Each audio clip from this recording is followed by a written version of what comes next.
কুমড়ো দিয়ে দারুণ কিছু রেসিপি বানাতে মন চাইলে এই রেসিপিটা বাড়িতে বানিয়ে দেখতে পারেন। বানানো যেমন সহজ, খেতেও বেশ ভালো হয়।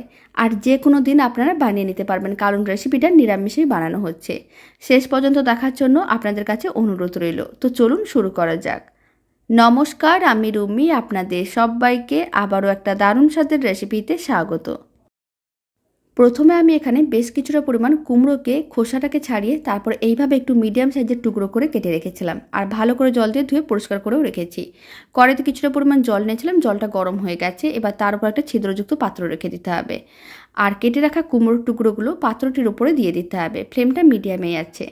সমস্ত কুমড়োর টুকরোগুলো দেওয়ার পরে কড়াইয়ের ঢাকনা বন্ধ করে দিতে হবে, আর এইভাবে 10 মিনিট মিডিয়াম টু হাই ফ্লেমে রান্না করে নিতে হবে। এতে কুমড়োর টুকরোগুলো ভালো করে সেদ্ধ হয়ে যাবে। 10 মিনিট মিডিয়াম টু হাই ফ্লেমে রান্না করে নিয়েছিলাম। আপনারা দেখুন কুমড়োর টুকরোগুলো খুব ভালো করে সেদ্ধ হয়ে গেছে। এইভাবে একটু চেক করে দেখে নিতে হবে। এখন ফ্লেমটা অফ করে নিচ্ছি, আর কুমড়োর টুকরোগুলোকে তুলে নিতে হবে। একটা জায়গায় রেখে একটু ঠান্ডা করে নিতে হবে, মানে হাত দেওয়া যাবে ঠিক এরকম একটু ঠান্ডা করে নিতে হবে। যখন হাত দেওয়া যাবে এরকম একটু ঠান্ডা হয়ে গেছে, তখন কুমড়োর টুকরোগুলোকে এরকম একটু ম্যাশ করে নিচ্ছি, আর দিয়ে দিচ্ছি স্বাদ অনুযায়ী লবণ। এবার আমি এর মধ্যে দিয়ে দিচ্ছি অল্প একটু হলুদ গুঁড়ো, 4 চামচের 4 ভাগের 1 ভাগ। লঙ্কার গুঁড়ো দিয়ে দিলাম হাফ চামচের মতন, আপনারা চাইলে কুচনো কাঁচা লঙ্কাও দিতে পারেন। আর আমি দিয়ে দিলাম সামান্য পরিমাণ গোটা কালো জিরে। এবার আমি দিয়ে দিচ্ছি অল্প একটু চিনি। অল্প একটু চিনি দিলে খেতে অনেক বেশি ভালো লাগে, আপনারা চাইলে দিতেও পারেন, নাও দিতে পারেন।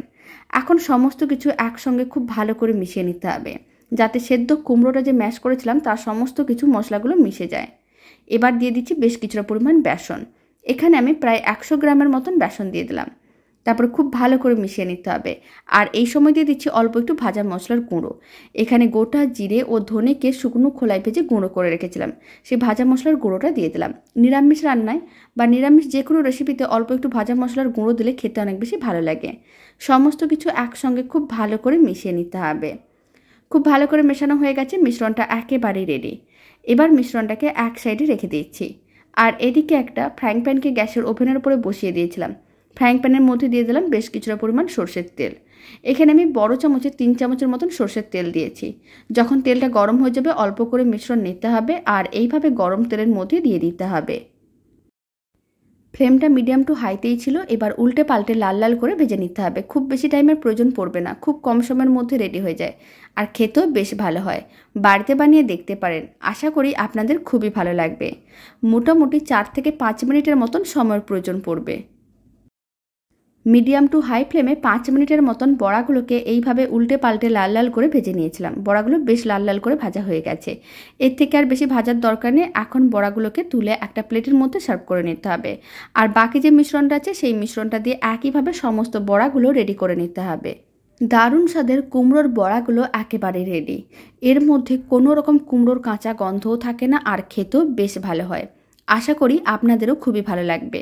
আর রেসিপিটা ভালো লেগে থাকলে আপনারা যদি ফেসবুক থেকে রেসিপিটা দেখছেন, পেজটিকে ফলো করে নেওয়ার অনুরোধ রইল। আর ইউটিউব থেকে দেখলে চ্যানেলটি সাবস্ক্রাইব করে নেওয়ার অনুরোধ রইল। তো চলুন, ভিডিওটা আমি এখানে শেষ করছি।